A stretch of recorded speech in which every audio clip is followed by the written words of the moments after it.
Kag sa numero 1 sa mga balita, subong nga adlaw.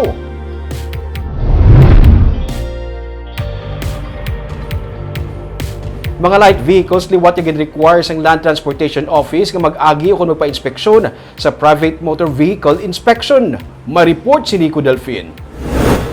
Hindi kasubong sa nagligad nga binulan, matawhay kay malaka lang ang mga salakyan nga nagapa-inspection kag nagaagi sa emission testing sa pribado nga Motor Vehicle Inspection Center sa reclamation area. Inibisan pa nga liwat nga ginbalik sa Land Transportation Office ang pagpatuman sa Motor Vehicle Inspection and Registration sa mga authorized private Motor Vehicle Inspection Center sumugod sang Lunes. Suno kay Ruben Tampos, pamuno sang LTO Bacolod, kutob sa mga light vehicles kasubong sang pribado nga salakyan, taxi, jeep kag motorsiklo ang mag-aagi na sa PMVIC. Mangin optional naman ini para sa mga heavy-duty vehicle, mga truck kag tricycle. Ang PETC, mga private emission testing centers, makakontinue sila gyapon sang operation. But ang i-cater nila ang truck kag tricycle nga pwede namon gyapon mabaton dire ma-process dire sa LTO Bacolod.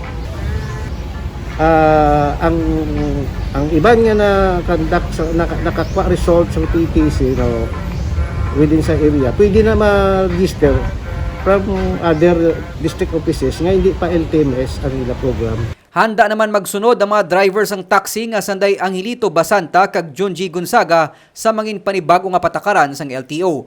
Pero nagalaom sila nga matagaan solusyon ang delay kag pagginutok sa PMVIC nga nagaisahanon pa lang nga naga-operate sa probinsya. Okay malan na ako damo ano nila pero kung isa lang ti mabudlayan gid ang tao Naman.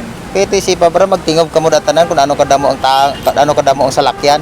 Di magtingob lang kamo sa reclamation da. Di siyempre perwisyo gid sa mga driver o kon sa mga tao kami mismo mabudlayan kami sinamo kay siyempre mukato kada aga. Ang iban ra na nagatulog di man no kadaman. Depende na sila sir kung ano ila protokolo kay way kami mahimo mo. Ginalauman naman sa katapos ang transport sector nga kuntani hindi ma-monopolize ang operations ng PMVIC agud man hindi mataman ang kadamaan sa mga driver kag operator. Karon nga nagasaka ang presyo sang produkto petrolyo kag may pandemic. Laban na bang gusto magasto gina sir? Oo. Na-delete dun sa imong oras. Oo, delayed Sa oras mo sa tiempo mo sa LTO. Kapin pa subong pandemic, subong di ka to kasulod basta-basta mo.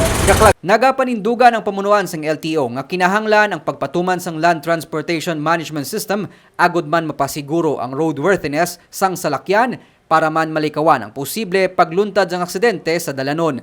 Ginapaabot sang LTO nga sa pagtukod sang dugang pa nga PMVIC sa Bacolod kag sa iban pa nga mga lugar sa probinsya, mangin fully automated naman ang vehicle registration sa madason nga tuig. Nico Delfin para sa DG Cast Negros.